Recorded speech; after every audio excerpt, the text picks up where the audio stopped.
Welcome to face to face. నేను చంద్రశేఖర్. నాతో ఉన్నారు ఏపీ పరిశ్రమల శాఖ మంత్రి అమర్నాథ్.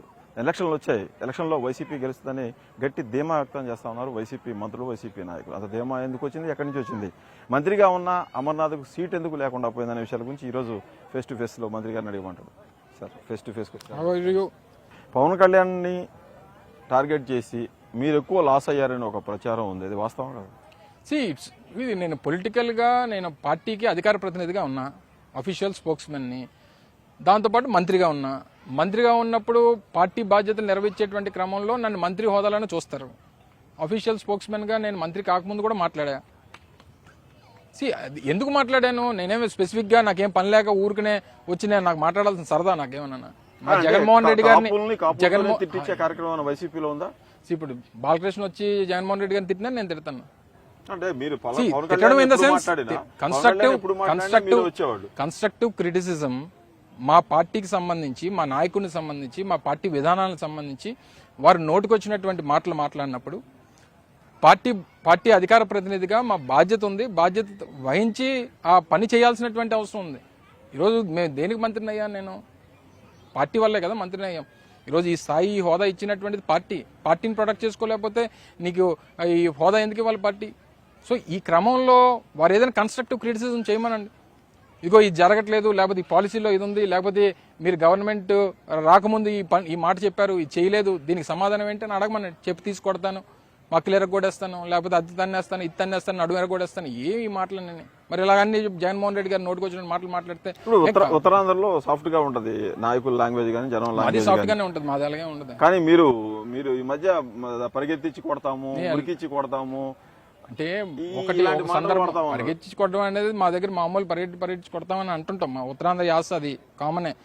దేనికన్నా ముఖ్యమంత్రి గారి కుటుంబ సభ్యుల్ని, మా ముఖ్యమంత్రి గారి సతీమణ్ణి నోటుకొచ్చినటువంటి మాటలు, నీకు ఏదో హోదా ఉందని చెప్పి నువ్వు నోటుకొచ్చినటువంటి మాటలు మాట్లాడుతుంటే ఎందుకు ఊరుకోవాలి చెప్పండి?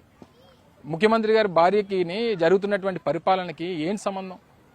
ఆవిడని ఎందుకు లాగాలి? ఆవిడ నోటుకొచ్చినటువంటి మాటలు ఎందుకు మాట్లాడాలి? మీరు మాట్లాడండి, ప్రభుత్వ విధానాల మీద మాట్లాడండి, విధానాలకి ఏదైనా ఇబ్బంది ఉంటే మాట్లాడండి, దాని మీద క్రిటిసిజం చేయండి. నోటుకు వచ్చినటువంటి మాటలు మాట్లాడితే నీకు వార్నింగ్ ఇవ్వకపోతే నువ్వు పెట్టలేకపోతుంటే ఏం చేస్తారు చెప్పండి? రాజధాని పెడతామన్నారు, సంక్రాంతి అన్నారు, ఉగాది అన్నారు, దసరా అన్నారు, దీపావళి అన్నారు, మీరే చాలా డెడ్ లైన్లు పెట్టారు, ఇదిగో అదిగో అన్నారు. ఏమైంది రాజధాని? చెప్పారు కదా, ముఖ్యమంత్రి గారు క్లారిటీ ఇచ్చారు కదా. మేము మాకు అవన్నీ ప్రభుత్వం ఒక ఆలోచన చేసినప్పుడు తీసుకున్నటువంటి నిర్ణయాల్లో భాగంగా వచ్చినటువంటి అడ్డంకులు, దాన్ని అడ్డుకోవాలని చేసినటువంటి ప్రయత్నాలు, న్యాయస్థానాలకు వెళ్లి చేసినటువంటి అడ్డుపడేటువంటి పరిస్థితులు, ఇవన్నిటిని అధిగమించి చేయాల్సినటువంటి అవసరం ఉంది కదా. న్యాయస్థానం ఉండగానే మీరు ప్రకటన చేశారు. అప్పటికి లాస్ట్ ఇయర్ మీకు గుర్తుందో లేదో, కేసెస్ అన్ని కూడా ఎప్పటికప్పుడు నవంబర్ 11th అని ఒకసారి, డిసెంబర్ 30th అని ఒకసారి అలాగే ప్రొలాంగ్ చేస్తూ కావాలని చెప్పి మాకు ఒక ఫోకస్ ఉంటుంది కదా. మాకు ఒక విజన్ అనేటువంటిది ఉండాలి. దాన్ని రేపు పొద్దున్న ఇది మా నిర్ణయాలు అనేటువంటి చెప్పాల్సినటువంటి బాధ్యత కూడా మాకు ఉంది కదా. కానీ రాజధాని పెడతామన్నా, విశాఖను ఇంకా అభివృద్ధి చేస్తామన్నా, ఉత్తరాంధ్రలో వైసీపీ గ్రాఫ్ పెరగడం లేదు. ఎంత చేసినా కూడా అక్కడ తక్కువగానే ఉంది. రాజధాని ప్రకటన చేసిన తర్వాతే మా లోకల్ బాడీ ఎలక్షన్స్ జరిగినాయి, జీవీఎంసీ. అవి 98 డివిజన్స్, 98 డివిజన్స్లో 25 లక్షల మంది జనాభా, అందులో దాదాపు 17-18 లక్షల మంది ఓటర్స్ ఉన్నారు. ఈ 17 లక్షల మంది ఓటర్స్లో ఇచ్చినటువంటి ఫలితం జీవీఎంసీ వైఎస్ఆర్ కాంగ్రెస్ పార్టీ గెలవడం. సో దాన్ని రెఫరెండంగా తీసుకుంటారా తీసుకోరా, సో డిపెండ్స్. అప్పుడు ఉన్నటువంటి ఏ పార్టీ ఉంటే ఆ పార్టీ వాళ్ళే స్థానిక సంస్థలు గెలుస్తుంటారు, మీకు తెలియదు కాదు. జీవీఎంసీ విశాఖపట్నం మీకు తెలిసినట్టు ఒక కాస్మోపాలిటన్ నగరం. అక్కడ ఎవరో అంత అమాయకులు ఇక్కడ ఉన్న అధికారంలో ఉన్నారు కాబట్టి వేసేద్దాం అనుకున్నటువంటి వారు ఉండరు. మీరు అభివృద్ధి చెందిన దాన్నే కదా ఇంకా అభివృద్ధి చెంది అదే అంటున్నా. ఇప్పుడు ఒక రాష్ట్రానికి రాజధానిగా ఉండాల్సినటువంటి అవసరం ఆల్రెడీ ఆ రాష్ట్రంలో కొత్తగా ఏర్పడినటువంటి రాష్ట్రంలో అభివృద్ధి చెందినటువంటి నగరాన్ని చేయాలి. ఏమీ లేని దగ్గర ఏం నిర్మిస్తారు మీరు? నిర్మించేటువంటి దానికి ఎప్పుడు ఈ తరం పడుతుందా? మీరు అభివృద్ధి చేస్తారు అనే ప్రశ్న కూడా ఉంది కదా. 100%. ఇప్పుడు క్యాపిటల్ అనేటువంటిది ఒక అభివృద్ధి చెందిన, గతంలో చంద్రబాబు నాయుడు గారు ఎన్డీఏ కన్వీనర్గా ఉన్నప్పుడు దేశంలో 3 రాష్ట్రాలు ఏర్పడ్డాయి.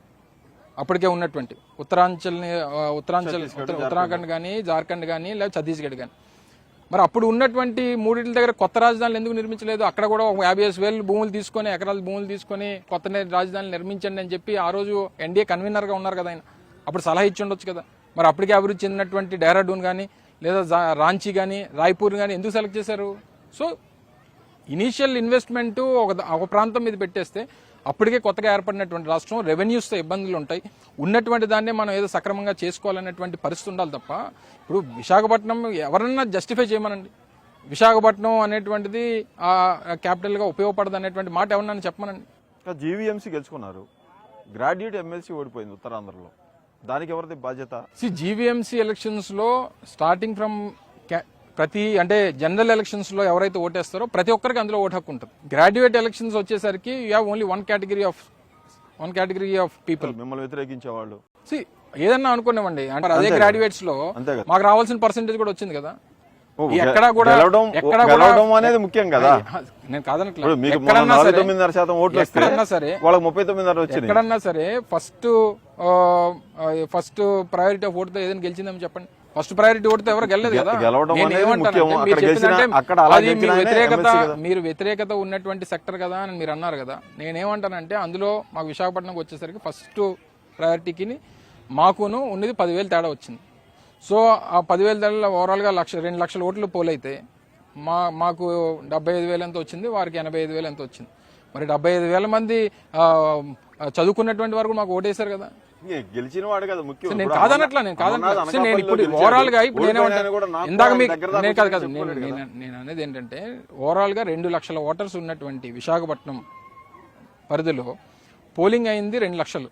ఎంత అనేది కాదు, అందులో నేను అనేది అంటే జనరల్ కేటగిరీ, జనరల్ గా ఇంకో రకం కూడా అనుకోవచ్చు. మా సెట్ ఆఫ్ కేటగిరీ లేకపోతే మేము ఫోకస్ చేసుకున్నటువంటి మా క్రౌడ్ లేదా మేము పథకాల ద్వారా కానీ లేదా సంక్షేమం ద్వారా ఇచ్చినటువంటి ప్రజలు ఎవరైతే ఉన్నారో వారు ఓటర్స్ గా లేరేమో. అందులో మీరు చెప్పేది ఏంటంటే విశాఖపట్నంలో పరిపాలనా రాజధాని పెట్టి అభివృద్ధి చేస్తా ఉన్నది. మీరు చెప్పిన 2 లక్షల మంది ఓటర్లు కానీ ఆ ప్రతిపక్ష పార్టీని గెలిపించిన 85,000 మంది కానీ ఎందుకు మీ దాన్ని యాక్సెప్ట్ చేయలేదు? విశాఖపట్నానికి సీఎం వస్తున్నాడు, మంత్రులు వస్తాడు, ఇది పరిపాలనా రాజధాని అయిపోద్ది, అభివృద్ధి చెందిపోద్దని ఎందుకు యాక్సెప్ట్ చేయట్లేదు? ఒకరికి ఒక రకమైనటువంటి మైండ్ సెట్ ఉంటుంది. ఇప్పుడు మేము అనేది ఆ ప్రాంతంలో ఉన్నటువంటి ప్రజలకి అనేటువంటి దానికన్నా రాష్ట్ర వ్యాప్తంగా విశాఖపట్నం వల్ల రాష్ట్రానికి ఉపయోగపడుతుంది అనేటువంటిది మా తపన. విశాఖపట్నం ఇప్పుడు హైదరాబాద్ ఇచ్చేటటువంటి రెవెన్యూస్ ద్వారా తెలంగాణ అంతా కూడా జీవనాధారంగా ఉంది. తెలంగాణలో హైదరాబాద్ అనేటువంటిది నగరం లేకపోతే మీరు తెలంగాణని ఆ రాష్ట్రాన్ని ఎలా నడుపుతారు చెప్పండి. సో అటువంటి నగరాలు ఈరోజు ఉదాహరణ కర్ణాటకలో బెంగళూరు కానివ్వండి, తమిళనాడులో చెన్నై కానివ్వండి, లేదా ఇప్పుడు ఉన్నటువంటి తెలంగాణలో అయితే హైదరాబాద్ లేకపోతే there is nothing in Telangana. ఈసారైనా వైజాగ్ సిటీలో ఉన్న 4 నియోజకవర్గాలను గెలవగలుగుతారా? 100% మేము చేసాము. డెఫినెట్ గా గతంలో వచ్చినటువంటి ఫలితాల కన్నా మంచి ఫలితాలు విశాఖపట్నం పట్టణంలో వస్తాయనేటువంటిది. 34 ఉత్తరాంధ్ర సీట్లలో మొన్న 6 తప్ప మిగతా మీరు గెలిచారు 28. ఈసారి ఎన్ని గెలుస్తారు? 28 కంటే ఒకటన్నా ఎక్కువ గెలుస్తాం. 29 గెలుస్తారు. 28 కన్నా ఒకటన్నా ఎక్కువ గెలుస్తాం. అన్నా నేను ఒకటే అనలేదు కదా. కానీ 2 ఏళ్ల నుంచి కూడా అక్కడ మాత్రం పార్టీ ఎదగట్లేదు. దాని మీద స్పెషల్ ఫోకస్ పెట్టారు. అంతకుముందు విజయసాయి రెడ్డి ఇన్ఛార్జిగా పెట్టారు, ఇప్పుడు వైవి సుబ్బారెడ్డి ఇన్ఛార్జిగా పెట్టారు. ఎవరిని పెట్టినా కూడా ఉత్తరాంధ్ర ప్రజలు మాత్రం వైసీపీని ఆదరించడానికి సిద్ధంగా లేరు. వైఎస్ఆర్ కాంగ్రెస్ పార్టీ మీద పబ్లిక్ లో ఉన్నటువంటి పల్స్ కానివ్వండి, మేము గడప గడపకి తిరుగుతుంటాం కదా. తిరుగుతున్నప్పుడు వాస్తవంగా మీరు చెప్పినప్పుడు ఆ పట్టణాల్లో అర్బన్ క్రౌడ్ లో తిరిగినప్పుడు ఒక రకమైనటువంటి ఫీడ్బ్యాక్ మాకు వస్తుంటది. గ్రామాల్లో తిరుగుతున్నప్పుడు ఒక రకమైనటువంటి, స్లమ్స్ లోకి వెళ్తున్నప్పుడు ఒక రకమైనటువంటి ఫీడ్బ్యాక్ చూసిన తర్వాత ఆన్ అండ్ యావరేజ్ చూసిన తర్వాత ఓవరాల్ గా సాటిస్ఫాక్షన్ లెవెల్స్ అనేటువంటివి మాకు కనబడతా ఉన్నాయి. సో ఆ సాటిస్ఫాక్షన్ లెవెల్స్ అనేటువంటివి చూసిన తర్వాత ఆ కాన్ఫిడెన్స్ అనేటువంటిది రేపు జనరల్ ఎలక్షన్స్ వచ్చినప్పుడు ఆ ఫలితాలు వచ్చిన తర్వాత డెఫినెట్ గా ప్రజలకు చూపించేటువంటి కార్యక్రమం జరుగుతుంది. సో డెఫినెట్ గా ఆ రకమైనటువంటి మీరు చెప్పినటువంటి వైజాగ్ లో ఏవైతే 4 సీట్లు కోల్పోయాం విశాఖపట్నం అర్బన్ లో, వాటిని అధిగమిస్తాం అనేటువంటిది డెఫినెట్ గా బలంగా నమ్ముతా ఉన్నాం. మంచి ఫలితాలు కూడా వస్తాయి. 2.5 లక్షల కోట్ల డీబీటీ, ఇంకో 2.5 లక్షల కోట్లు నాన్ డీబీటీ, దాదాపు 5 లక్షల కోట్లు ఈ 60 నెలల్లో ఖర్చు పెట్టారు. కానీ రాష్ట్రంలో ఉన్న ప్రధానమైన ఆరోపణ కానీ జనంలో చర్చ జరుగుతుంది కానీ పరిశ్రమలు రాలేదు, ఉద్యోగాలు రాలేదని. పరిశ్రమల శాఖ మంత్రిగా ఉన్న అమర్నాథ్ ఎన్ని పరిశ్రమలు తెచ్చారు, ఎంతమందికి ఉద్యోగాలు? ఓవరాల్ గా 2019 నుంచి 24 మధ్యలో లార్జ్ అండ్ మెగా ఇండస్ట్రీస్ సంబంధించి 1,00,000 కోట్ల రూపాయలు, 1,09,000 కోట్ల రూపాయలు ఇన్వెస్ట్మెంట్స్. లార్జ్ అండ్ మెగా వచ్చేసరికి ఏమవుతుందంటే లార్జ్ అండ్ మెగా దీంట్లోని కొత్తగా ఉన్నటువంటి ఇప్పుడు టెక్నాలజీస్ పెరిగి లేకపోతే మెషినరీ బాగా మెకనైజ్డ్ అయిపోయిన తర్వాత 1 కోటి రూపాయలకి ఒక ఎంప్లాయీ మాత్రమే తీసుకుంటున్నారు. అంటే 1000 కోట్ల రూపాయలు ఇన్వెస్ట్మెంట్ వచ్చింది అనుకోండి, ఒక ఎంప్లాయీ మాత్రమే 1000 కోట్ల రూపాయలకి, కోటికి ఒక ఎంప్లాయీ మాత్రమే ఉంటుంది. 1000 కోట్లు వస్తే 1000 మంది ఎంప్లాయీస్ వస్తున్నారు.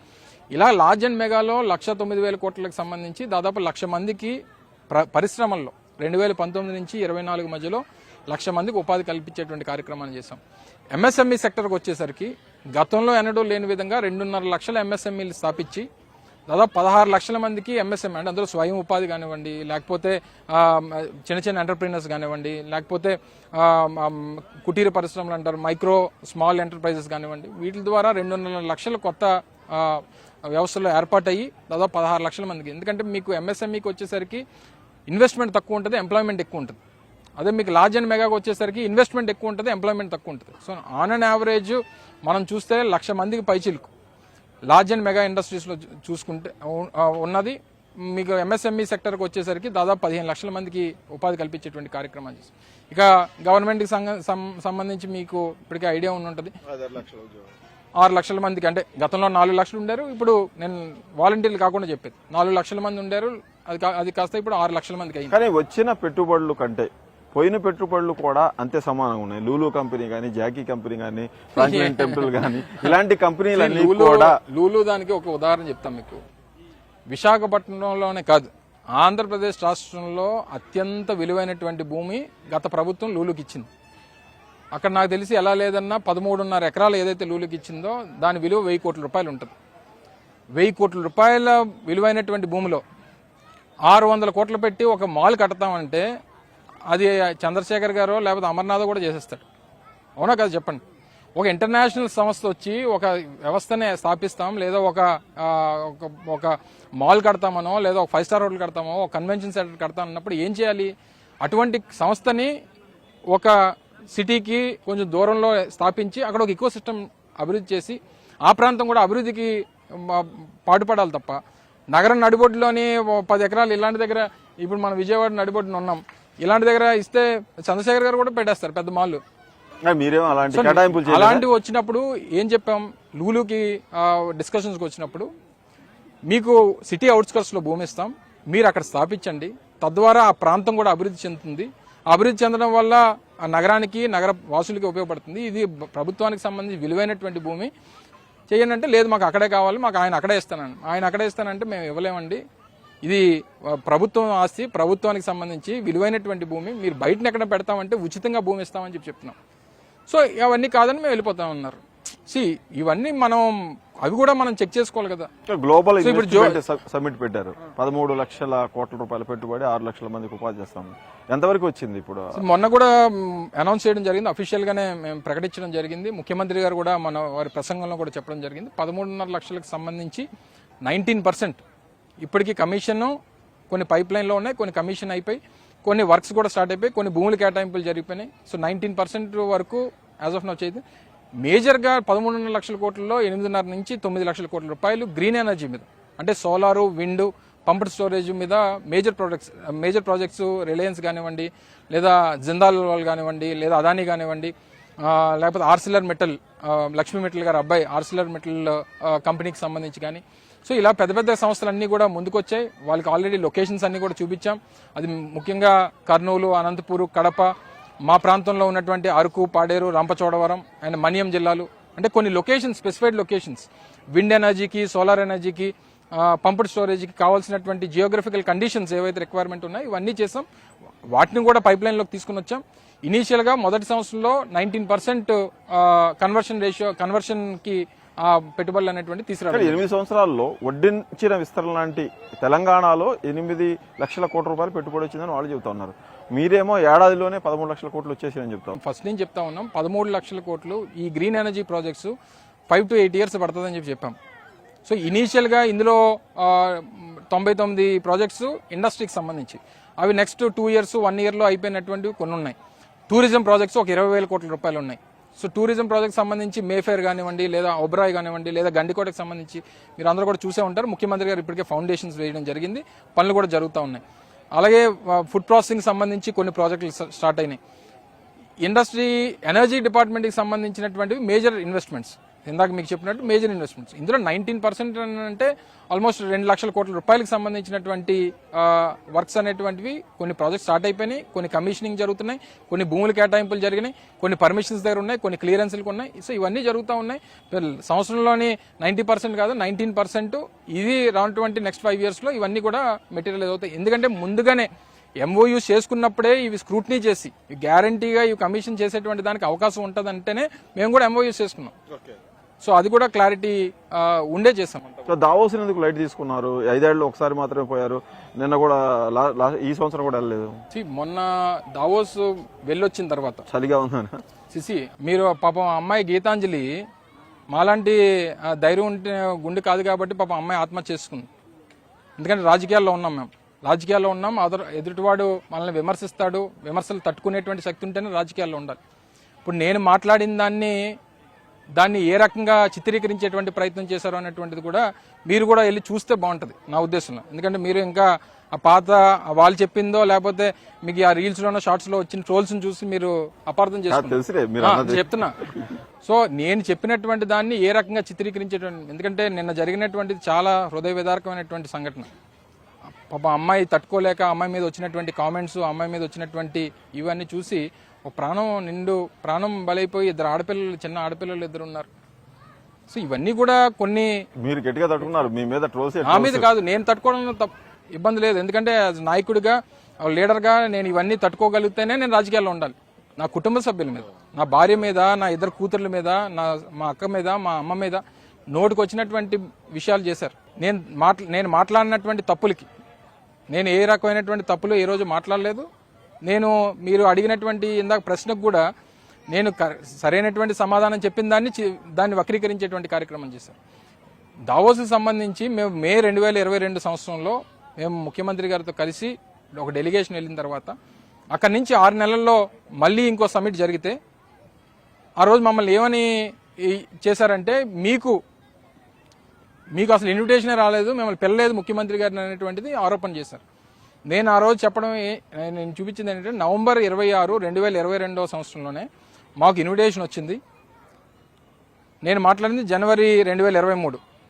మరో 40 రోజుల్లో గ్లోబల్ ఇన్వెస్టర్స్ సమ్మిట్ విశాఖపట్నంలో ఏర్పాటు చేస్తూ ఉన్నాం. మొన్న 6 నెలల క్రితమే వెళ్ళడం జరిగింది. ఈ రానున్నటువంటి కాలంలో నెక్స్ట్ ఉన్నటువంటి దాంట్లో ఏదైతే 40 రోజుల్లో గ్లోబల్ ఇన్వెస్ట్మెంట్ సమ్మిట్కి వాళ్ళందరినీ ఆహ్వానిస్తూ ఉన్నాం. దేశంలో ఉన్నటువంటి ప్రముఖుల్ని, ప్రపంచ స్థాయి కంపెనీలన్నింటినీ కూడా విశాఖపట్నం ఆహ్వానిస్తున్నటువంటి క్రమంలో దీనికి ఈసారి ఇక్కడే మనం గ్రాండ్గా చేద్దాం అనేటువంటిది ముఖ్యమంత్రి గారు చెప్పారు. అందుకనే దానికి వెళ్ళలేదనేటువంటి విషయాన్ని చాలా క్లారిఫై చేశాం. సో దాన్ని కూడా ఏ రకంగా తప్పుదోవ పట్టించాలనేటువంటి ప్రయత్నం చేసి ఈ సంవత్సరం కూడా మీకు వాస్తవంగా కొన్ని విషయాలు చెప్పుకోవాలంటే దావోస్లో జరిగేటువంటి వరల్డ్ ఎకనామిక్ ఫోరం అనేటువంటిది మెయిన్గా నెట్వర్కింగ్ సంబంధించినటువంటి సదస్సులు. ప్రపంచ స్థాయిలో ఉన్నటువంటి ప్రముఖులు, ప్రపంచ దేశాల నుంచి వచ్చేటువంటి వారందరూ కూడా వచ్చి ప్రపంచవ్యాప్తంగా జరిగేటువంటి పాలసీల మీద డిస్కషన్ జరిగేటువంటిదే తప్ప, ఎందుకంటే అక్కడికి వెళ్ళిన తర్వాత జరిగినటువంటి అక్కడ ఉన్నటువంటి భారతదేశానికి సంబంధించినటువంటి కొంతమంది ప్రముఖులు, అలాగే ఆర్సిలర్ మెటల్కి సంబంధించినటువంటి లక్ష్మీ మెటల్ గారి అబ్బాయి వీళ్ళందరూ వచ్చినటువంటి దాంట్లో ఎంఓయూస్ చేసుకోవడం జరిగింది. వాటిని అన్నింటిని కూడా మళ్ళీ కేటగరైజ్ చేసి మళ్ళీ తీసుకుని వచ్చి మళ్ళీ దాన్ని వెట్టింగ్ చేసి మనం నిర్ణయాలు తీసుకోవడం జరిగింది.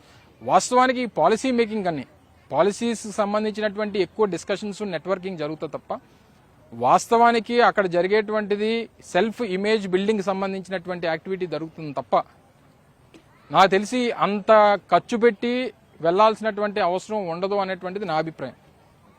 ఎందుకంటే దగ్గర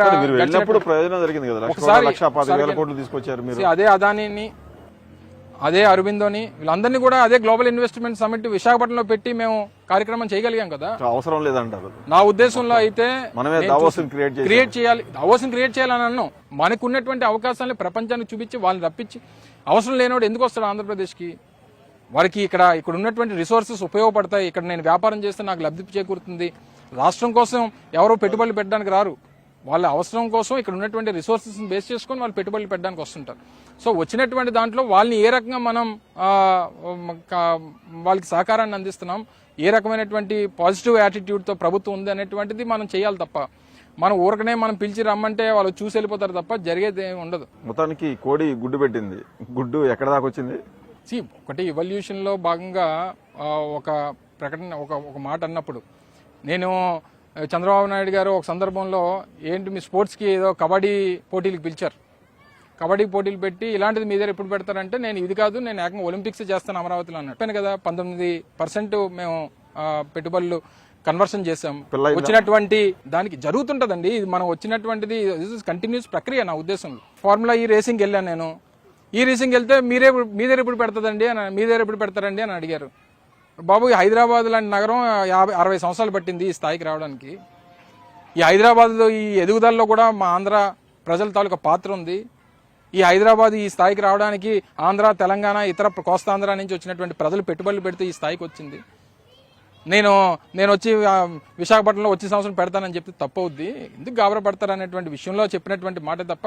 అందుకనే రాజకీయాల్లో, సినిమాల్లో ఉన్నటువంటి వారు రాజకీయాల్లోకి వస్తే వాళ్ళకి ఏంటంటే మా హీరో, ఆ ఫ్యాన్ బేస్ ఏదైతే ఉంటుందో, సినిమాల్లో హీరోయిజం ఏ రకంగా చూస్తారో రాజకీయాల్లో కూడా అలాగే చూస్తారు పాపం. సో మా హీరోని ఎవడన్నా ఏదైనా అంటే వాళ్ళు విలన్లా చూస్తారు. దాంట్లో వచ్చినటువంటి ఇవన్నీ సినిమా యాక్టర్లు అందరూ పార్టీలు పెట్టేస్తే, సినిమా యాక్టర్లు అందరికీ జనం ఓటేసేస్తే, ఆయా రాష్ట్రాలకి ఆ సినిమా యాక్టర్ ఎవరైతే పెద్దోడు ఉన్నాడో ఆడే ముఖ్యమంత్రి అయిపోతారు. అమితాబ్ బచ్చన్ దేశం అంతా తెలుసు కాబట్టి ఆయన ప్రధానమంత్రి అయిపోవాలి. సో ఏదన్నా ఒకటి కాదనట్లా దాని కమిట్మెంట్ ఉండాలంటున్నా. దానికి ఆ కమిట్మెంట్ ఉండాలి, కమిట్మెంట్కి తగ్గట్టు పనిచేయాలి. ఆయనకి ఏదన్నా ఒక అంబిషన్ ఉంటే ఆ అంబిషన్ తగ్గట్టు వర్క్ చేయాలనేటువంటిది ఉండాలనేటువంటి నా ఉద్దేశం తప్ప. పాపం మా వాడిని ఈ రోజు చూసారు కదా, జగన్ మీద ఆధారపడ్డారు. జగన్ ఏది చెబితే చేద్దాం అనుకున్నారు. ఎమ్మెల్యేగా నిలబడాలనుకున్నా వద్దంటే కూర్చోవాలనుకున్నారు. ఆయన పార్టీ పెట్టుకున్నాడు, ఆయన మిమ్మల్ని ఓడించాలనుకుంటున్నాడు. ఆయన తోచిన దారిలో ఆయన అంటే పార్టీ ఎవరినో ఓడించడానికి పార్టీ పెట్టడం ఎందుకు?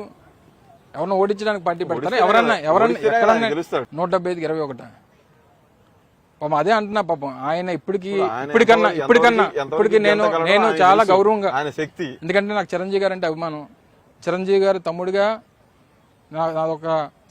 నేను సలహా ఇచ్చేంత పెద్దోడిని కాదనుకుంటా, కానీ ఆయన దొంగ చేతిలో పడ్డాడు. ఆయన నుంచి ఎప్పుడైతే ఆయన బయటపడతాడో మళ్ళీ ఆయనకు భవిష్యత్తు ఉంటుంది తప్ప, ఆయన దగ్గర ఆయన మాట విని ఆయనతో పాటు ఉన్నంత కాలం ఆయనకి ఎదుగుదల ఉంది రాజకీయంగా. ఇది నా సలహాగా, ఇది నా కాదనట్లా. ఇప్పుడు ఓవరాల్ గా రేపు జగన్మోహన్ రెడ్డి గారి దెబ్బకి అన్ని పార్టీలు క్లోజ్ అయిపోతాయి.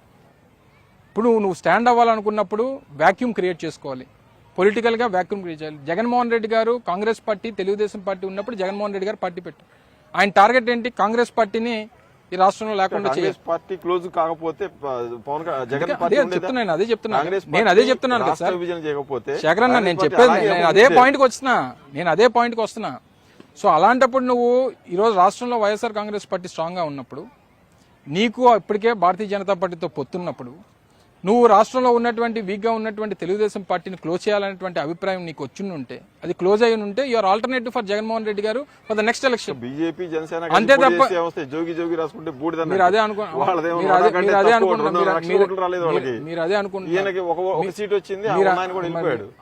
అనుకుంటున్నారు. ఆల్టర్నేట్ క్రియేట్ చేసుకునేటువంటి జగన్మోహన్ రెడ్డి గారు ఎంతో మొదలు పెట్టారు.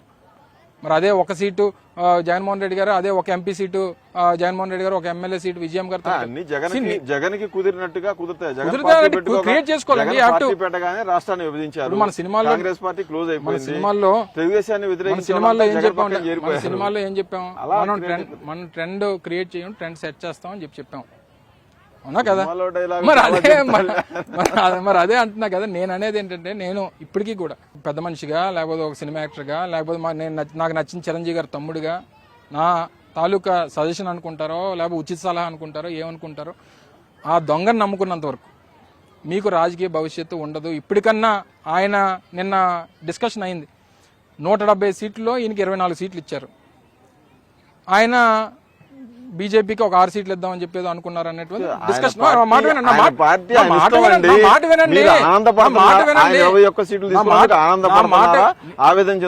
నాకు ఒక రకంగా నా కులపడి అన్నటువంటి ఆవేదన ఉంది. ఎందుకంటే 170 సీట్లలో 30 సీట్లు ఇద్దరు కలిసి పంచుకున్నప్పుడు ఆయన 145లో ఆయన ఒకటి వదులుకోవడం ఏంటి, ఈయన 24లో 3 వదులుకోవడం ఏంటి? తప్పు కదండి. నా వ్యూహం నాకు ఉంది, మీరు వ్యూహం సినిమా తీశారు, ఆయన ఏమన్నాడు మనం వ్యూహం వేద్దాం. సరే, ఇంకా వారి గురించి నాకు ఇక నుంచి ఈ రోజు నిన్నటి నుంచి నాకు ఆయన మీద జాలే తప్ప ఇతర కోపం కానీ ఇంకోటి కానీ లేదు. ఉందని పోయినాయి పోయినాను కాదు చెప్తున్నా, ఎంత అమాయకుడు అనేటువంటి అభిప్రాయం వైసీపీలో ఉన్న కాపు నాయకులందరూ కూడా పవన్ కళ్యాణ్ గురించి ఇప్పుడు మాట్లాడాలంటే ఎలక్షన్ సమయంలో భయపడుతున్నారు. అక్కడ ఉన్న కాపు ఓట్లు మాట్లాడుతున్నారు. రేపు వెయ్యండి టీవీలో మీరు చెప్తున్నా పోటీ చేయట్లేదు, మీకేమైంది? మీరు అలా అనుకుంటున్నారు. పేర్ని నాని, మీరు అదే చెప్తున్నారు కొడాలి కదా. నాని, మీ వీళ్ళందరూ మాట్లాడాలంటే మీ ఇంటర్వ్యూ అయినంతసేపు, మీ ఇంటర్వ్యూ టెలికాస్ట్ అయినంతసేపు పరిస్థితి ఒకలా ఉండొచ్చు, ఇంటర్వ్యూ అయిపోయిన తర్వాత పరిస్థితి ఒకలా ఉండొచ్చు. ఏదన్నా అమర్నాథ్ నోటిఫికేషన్ రాలేదు, అమర్నాథ్ సీట్ రాబోతోంది, నోటిఫికేషన్ రాలేదు కదా, వస్తుందని చెప్పాలా? మేము బ్రేకింగ్ వేసుకుంటాం చెప్పండి. నోటిఫికేషన్ రాలేదు కదా, ఇంకా నోటిఫికేషన్ రాలేదు, షెడ్యూల్ ఇంకా అనౌన్స్ చేయలేదు, నోటిఫికేషన్ రాలేదు, ఏ ఫేజ్ లో ఎలక్షన్స్ ఉంటాయో తెలియదు, ఎప్పుడు నామినేషన్లు ఉంటాయో తెలియదు. ప్రతి సెకండ్ రాజకీయాల్లో ఏ రకంగా ఉంటుంది అనేటువంటిది నాకన్నా బాగా సీనియర్ జర్నలిస్ట్ గా మీకు తెలుసు. ఏ నిమిషాల్లో ముఖ్యమంత్రులు మారిపోయినటువంటి సందర్భాలను చూసాం. ఇవన్నీ ఏదేమైనప్పటికీ end of the day as a loyalist Jaganmohan Reddy గారు ఆయన ఏం చెప్తా చేస్తా, ఆయన ఎలాగా పనిచేయమంటే పార్టీకి ఆ రకంగా పనిచేస్తాను తప్ప ఏదో ఇప్పుడు నేను అనుభవించినటువంటి మంత్రి హోదావో లేకపోతే ఎమ్మెల్యేగా నేను పనిచేసినటువంటి పరిస్థితుల్లో ఇవన్నీ నేను చూడను కాదు. నేను చిన్నప్పుడే నా తండ్రి మంత్రి, నేను పుట్టకముందు మా తాత ఎమ్మెల్యే. సో ఇవన్నీ చూసి నా కుటుంబం చూసినటువంటివి. సో ఏదైనప్పటికీ నాకు ఎండ్ ఆఫ్ ద డే రాష్ట్రానికి ఆబ్వియస్లీ రెండోది జగన్మోహన్ రెడ్డి గారి తాలూకు అవసరం ఈ రాష్ట్రానికి ఒక చారిత్రాత్మకమైనటువంటి అవసరం. ఆ అవసరం కోసం పనిచేస్తాడు Amar. Okay, thank you very much. Face to face వచ్చి మీ అభిప్రాయం చెప్పినందుకు. Thank you. ఇది అమర్నాథ్ గారితో వాళ్ళ ఫేస్ టు ఫేస్. మరొక ఫేస్ టు ఫేస్ లో మళ్ళీ కలుసుకుందాం.